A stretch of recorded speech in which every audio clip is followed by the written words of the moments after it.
The Nitty Gritty from Music City. 103.9 The Maverick. Well, it was a somber weekend in Music City as we lost one of the all-time great songwriters in country music history. The guy who wrote The Gambler, Don Schlitz, passed away Thursday at a Nashville hospital at the age of 73 following a sudden illness. And Schlitz's first hit as a songwriter was none other than Kenny Rogers' The Gambler. What a way to start. And of course, it was a hit in both country and the pop charts upon its release about this time of the year back in 1978. And Kenny may have said it best himself in 2012 at the Songwriters Hall of Fame banquet in New York City when he said, "Don doesn't just write songs.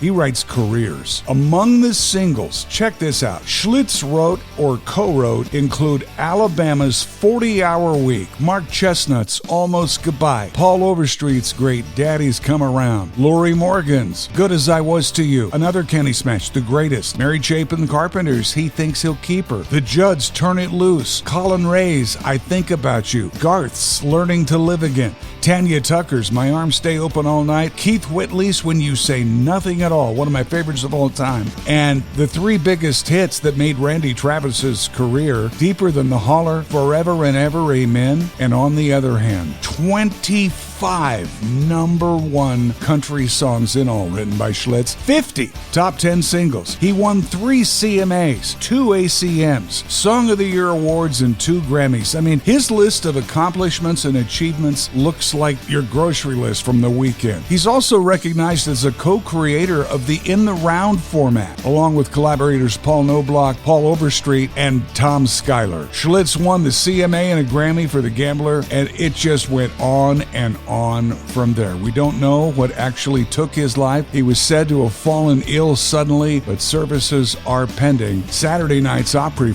performance was dedicated in his honor. Don Schlitz, writer of many of the great songs you love on the Maverick, gone at age 73. All right, think back. How many times growing up were you going on a road trip with mom and dad and you realized about 15 minutes down the road you couldn't hold it much longer? And mom would turn around. I know it was my mom. My dad was usually too PO'd to talk. But my mom said, "I told you to go before we left." Maybe you've done that as a parent too. I think I have too. Well, in the future, that may not be needed. Yeah, the I told you so, told you to go before we left thing. Because all you'd have to do is drop your drawers at your seat and go. I know, it sounds disgusting. A Chinese car company filed a patent last week for an in-vehicle toilet. And this is not the type of bathroom you might see in larger vehicles like buses or camper vans. I mean, it is a commode built into the passenger seat, under the seat of your car or SUV. Now, for years, truckers have been bringing Gatorade bottles to, this isn't that.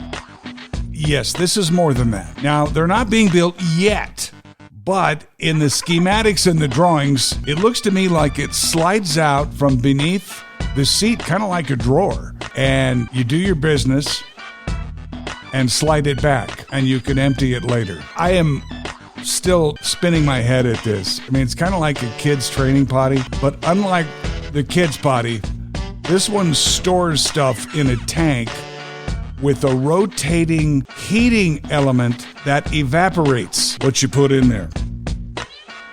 Just think about that when you're thinking about having a second helping around lunchtime, and you won't be hungry much longer.